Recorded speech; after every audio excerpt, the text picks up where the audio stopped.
అందరికీ నమస్కారము. మనసిచ్చాను 51 భాగము. ఆమె మాటలకి ధృతి హృదయం బరివెక్కింది. ఆర్య కోపాన్ని కంట్రోల్ చేసుకుంటూ కళ్ళు మూసుకున్నాడు.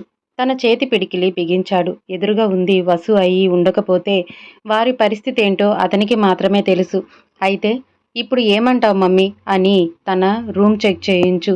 తన రూమ్లో ఏమీ దొరక్కపోతే అప్పుడు నువ్వు తనకి క్షమాపణ చెప్తావా అంటున్న ఆర్య మాటలకి నిస్సహాయంగా అతను వైపు చూసింది.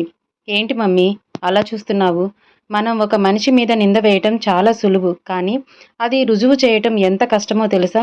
ఒకవేళ అది నిజం కాకపోతే నువ్వు నిర్మోహమాటంగా ధృతికి క్షమాపణ చెప్పాలి అని అంటున్న ఆర్య మాటలకి ధృతి కూడా ఆశ్చర్యంగా అతని వైపు చూసింది. అంటే ఏంట్రా, నేను అబద్ధం చెప్తున్నాను అని అనుకుంటున్నావా నువ్వు? నీ తల్లి మీద నీకు నమ్మకం లేదా అని కోపంగా అడిగింది వసు. నిజంగా అమ్మా, మా అమ్మ ఎప్పుడూ ఇలా మాట్లాడదు. ఎదుటివారిని తక్కువ చేసి అస్సలు మాట్లాడదు. నువ్వేంటో నాకు కొత్తగా కనిపిస్తున్నావు. ఒక మనిషిని హీనంగా చులకనగా చూస్తున్నావు. అంటే నీకు ఏదో అయ్యిందమ్మా అని అన్నాడు. నాకేం కాలేదు. నా ఎదురుగా నిలుచున్న మనిషి ఎలాంటిదో తెలుసు కాబట్టి నేను ఇలా మాట్లాడుతున్నాను అని అంది వసు. తన గురించి నీకెలా తెలుసు అని క్వశ్చన్ చేశాడు ఆర్య. నాకు తెలుసు. తన గురించి మొత్తం తెలుసు. నిన్ను వలలో వేసుకోవటం తెలుసు. మన ఆస్తి కోసం ఎన్ని ప్లాన్స్ వేసిందో కూడా తెలుసు. ఇవన్నీ తెలియకుండా ఉండటానికి నేనేమి ఇంట్లో కూర్చునే మీ అమ్మను కాదు, ద గ్రేట్ బిజినెస్ ఉమెన్ వసుధాదేవిని అని పొగరుగా అంది వసు. ఓ, అంటే నువ్వు బిజినెస్ మైండెడ్గా ఆలోచిస్తున్నావన్నమాట. గ్రేట్ అన్నాడు ఆర్య. ఆర్య ఆర్గ్యుమెంట్స్ అనవసరం. నువ్వు నా మాట విని తన రూమ్ చెక్ చేస్తావా లేదా అని గట్టిగా అడిగింది వసు. చేస్తాను. నీ మాట కాదని నేను ఎలా ఉండగలనమ్మా? చేస్తాను. తన రూమ్ చెక్ చేయిస్తాను. కానీ నువ్వు చెప్పిన పేపర్స్ తన రూమ్లో లేకపోతే నువ్వు తనకు క్షమాపణలు చెప్తాను అని ఒప్పుకో. అప్పుడు నేను ఖచ్చితంగా చెక్ చేస్తాను. నెవర్. నేనేంటి, ఆఫ్టర్ ఆల్ మన కంపెనీలో పనిచేసే ఎంప్లాయ్కి క్షమాపణ చెప్పటం ఏంటి? అసలు సారీ అన్న వర్డ్ నా కెరియర్లోనే లేదు, నా డిక్షనరీలోనే లేదు. మమ్మీ, ఇది నీ నిజ స్వరూపమా? అంటే ఏంటి అని కళ్ళు చిన్నవి చేసి అడిగింది వసు. నాకు తెలిసినంత వరకు మా అమ్మ శాంతి స్వరూపిణి, ఎదుటి వాళ్ళకి సాయం చేసే గుణం ఉన్న అన్నపూర్ణ. అలాంటి నువ్వేనా ఇప్పుడు ఇలా మాట్లాడుతుంది? తను నీకు ఇక్కడ ఉండటం ఇష్టం లేకపోతే చెప్పు, తను బయట అవుట్ హౌస్లో ఉంచుతాను. అంతేకాని ఇలాంటి నిందలు వేయకుమా అన్నాడు ఆర్య. ఆర్య, ఏంట్రా నువ్వనేది? ఇప్పుడు కేవలం తనని బయటికి పంపించడానికి ఇలా చెప్తున్నానంటావా? అంటే కన్న తల్లిని నా మాట మీద కన్నా తన మాట మీదే నీకు నమ్మకం ఎక్కువ అని అడిగింది బస్సు. ఎందుకలా మాట్లాడుతున్నావమ్మా? తనతో ఎందుకు నిన్ను కంపేర్ చేసుకుంటున్నావు? తను వేరు, నువ్వు వేరు. ఇంత ఇన్సెక్యూర్గా ఎలా ఫీల్ అవుతున్నావు నువ్వు అని అడిగాడు ఆర్య. చెప్పాను కదా ఆర్య, ఇక ఆర్గ్యుమెంట్స్ అనవసరం. నేను చెప్పింది చేస్తావా చెయ్యవా అని మొండి పట్టు పట్టింది.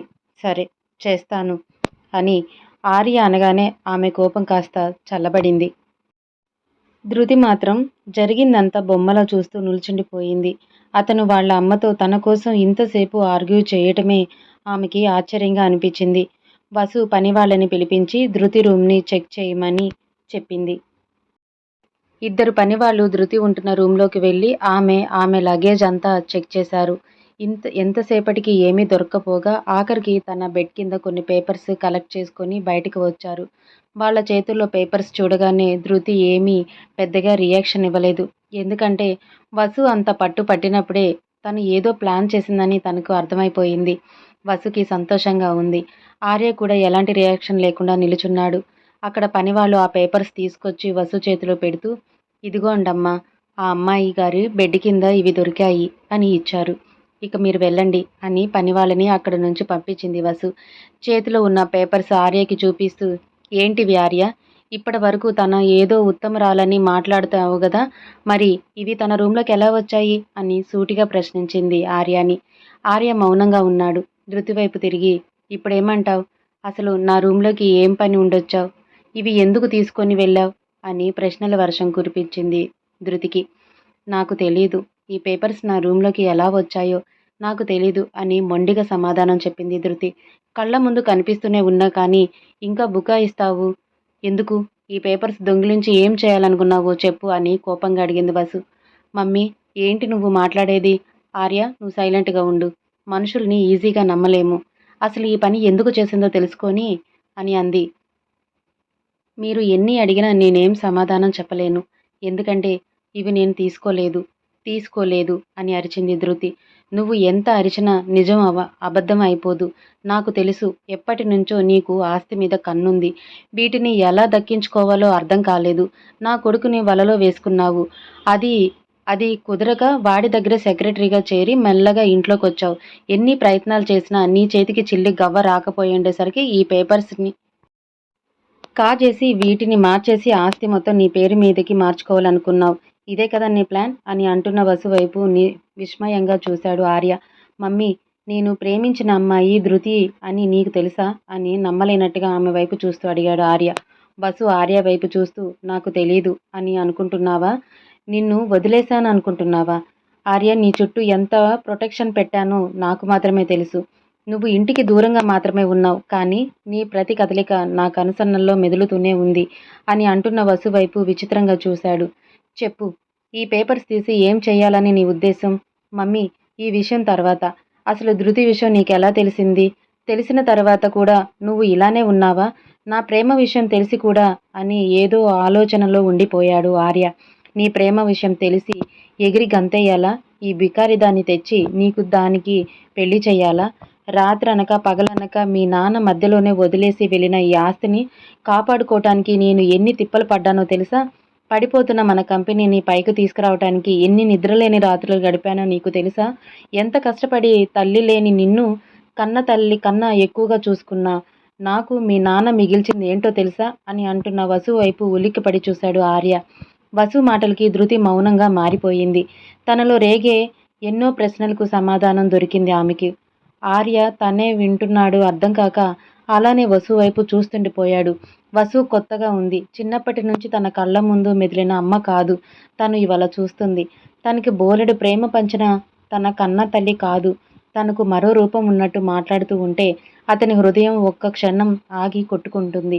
నీ తండ్రిని ఎందుకు పెళ్లి చేసుకున్నాననుకుంటున్నావు? నీకు ఆయాగా మిగిలిపోవటానికా? లేక ఈ ఆస్తికి కాపలా కాయడానికా? నువ్వు పెళ్లి చేసుకొని పిల్లల్ని కని నీ జీవితం సంతోషంగా సాగిపోతూ ఉంటే మీ పిల్లల ముక్కులు మూతులు తుడిచి వాళ్ళకి సేవ చేసే మరో ఆయా అయిపోవాలని నాకేం కోరిక లేదు. అసలు ఇదంతా మీ నాన్న రాసిన ఈ వీళ్ళు వల్లే వచ్చింది అని పేపర్స్ ఆర్య మొహంపై విసిరి కొట్టింది వసు. ఎప్పటి నుంచో తనలో దాచుకున్న అక్కసు మొత్తం బయటికి వెళ్ళగక్కుతూ ఉన్న వసుని ఊపిరాడక చూస్తున్నాడు ఆర్య. చూడు, ఆ పేపర్స్లో ఏం రాసి చచ్చాడు నీ తండ్రి. ఆస్తి మొత్తం మీకు కూడా కాదు తండ్రి, నిన్ను పెళ్లి చేసుకునే పెళ్ళానికి పుట్టపోయే పిల్లల పేరు మీద రాసి మిగతా సగం ఇదిగో ఇది పెరిగితే దీన్ని అనాదిగా శరణాలయకి రాసి చచ్చాడు. తండ్రి గురించి నిర్దాక్షిణంగా మాట్లాడుతున్న వసుని చూస్తూ ఉంటే అతని నరంలో ఆవేశం ఉప్పొంగుతుంది. పూర్తిగా స్వార్థపరులైన వసుని చూస్తుంటే ధృతికి అసహ్యం వేస్తుంది. కన్న తల్లిలా ఇన్నాళ్ళు నటించిందా అన్న ప్రశ్న అతన్ని నిల్చోనివ్వలేకపోతుంది. అమ్మా అన్నాడు కన్నీళ్లతో. పేగు తెంచుకొని పుట్టకపోయినా అమ్మా అన్న పిలుపు ఏ ఆడదాన్ని పాశాన్నైనా కదిలిస్తుంది. కానీ వసుకు డబ్బు పిచ్చి తప్ప ఇన్నాళ్ళు బిడ్డగా పెంచుకున్న ఆర్య పిలుపు ఆమె హృదయాన్ని చేరలేదు. కన్న ప్రేమ కంటే పెంచిన ప్రేమ గొప్పదని ఎన్నోసార్లు ఎంతోమంది చెప్తారు. కనీసం అలాంటి ప్రేమ కూడా తన మీద లేదా అన్న ఆలోచన కూడా తను తట్టుకోలేకపోతున్నాడు ఆర్య. తనకు ఊహ తెలిసిన దగ్గర నుండి అన్నీ తానే అయి లోకాన్ని చూపించింది.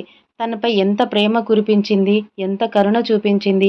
అలాంటి ప్రేమ, కరుణ ఇవన్నీ అబద్ధాలు అని తెలుసుకుంటే అతను అమాంతం భూమిలోకి కూరుకుపోతున్నాడు అన్న ఫీలింగ్లో అతనిలో చాలాసేపటికి తనను తాను తమాయించుకొని వసు వైపు కోపంగా చూశాడు ఆర్య. వసు ఆర్య వైపు ఒక కేర్లెస్ లుక్ ఇచ్చింది. వారిద్దరి మధ్య ధృతి ప్రేక్షక పాత్ర వహించింది. అంటే ఇన్నాళ్ళు నాపై చూపించిన ప్రేమ అంతా అబద్ధం, నటన మాత్రమే. నేనెక్కడ జీవితంలో సుఖపడిపోతాను అని నా ప్రేమని నాకు దూరం చేసావన్నమాట. అంటే ధృతి వెళ్ళిపోవటానికి కూడా కారణం నువ్వే కదూ అని ఎరుపు రంగు సంతరించుకున్న కళ్ళతో కోపంగా అడిగాడు ఆర్య. అవును, నేనే. అయితే ఏంటిప్పుడు అని నిర్లక్ష్యంగా అడిగింది వసు. ఇన్నాళ్ళు నా తల్లివని గౌరవం ఇచ్చాను. నా సంతోషం కోసం ఏమైనా చేసే కన్న తల్లివి నువ్వు అని అనుకున్నాను.